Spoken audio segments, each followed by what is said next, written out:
हाँ जी सर। तो हमारे पास बेसिकली फंक्शन नॉन डिफरेंशिएबल हो सकता है ड्यू टू दी तो डिसकंटिन्यूटी भी, ठीक है। तो जैसा कि हम लोग जानते हैं कि जिसको अप्रोच करता है वही लिमिट होता है, जिसको अप्रोच करता है वही exactly equal to the limit होता है।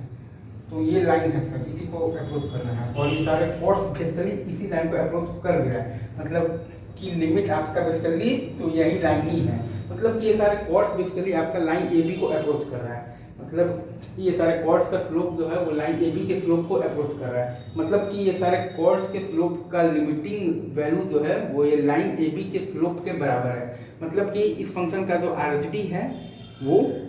ये लाइन ए बी के स्लोप के बराबर है, जो कि यहाँ पर इस केस में तो खैर प्लस इन्फिनिटी, मतलब कि आर क्या है, does not exist, as simple रहता है,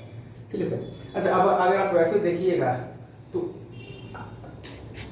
तो आर में एच तो जीरो को जा रहा है, आर में नीचे आपका जो लिखा हुआ रहता है ना बेसिकली एच से, ठीक है सर, तो वो एच तो आपका जीरो को जा रहा है बेसिकली सर, ठीक है, वो एच तो आपका जीरो को जा रहा है। लेकिन अगर आप बात करना चाहेंगे ऊपर वाले का तो उसमें ये आता है कि बेसिकली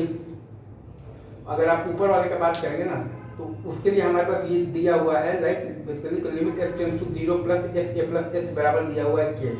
मतलब कि ये जो के पॉइंट है इसी पॉइंट को अप्रोच करना है, F of basically A plus H जो है वो बेसिकली तो के को ही अप्रोच कर रहा है, मतलब लिमिट इसका बेसिकली तो के ही है, मतलब कि एफ ए प्लस एच आपका अप्रोच कर रहा है तो के को, एफ ए प्लस एच आपका अप्रोच कर रहा है तो के को, तो F A plus H minus F A आपका अप्रोच करेगा तो के माइनस एफ ए को, एफ ए प्लस एच आपका अप्रोच कर रहा है तो के को, तो F A plus H minus F A आपका अप्रोच करेगा तो basically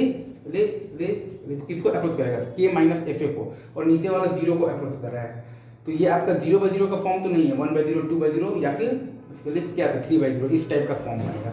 as simple as that. Thank you.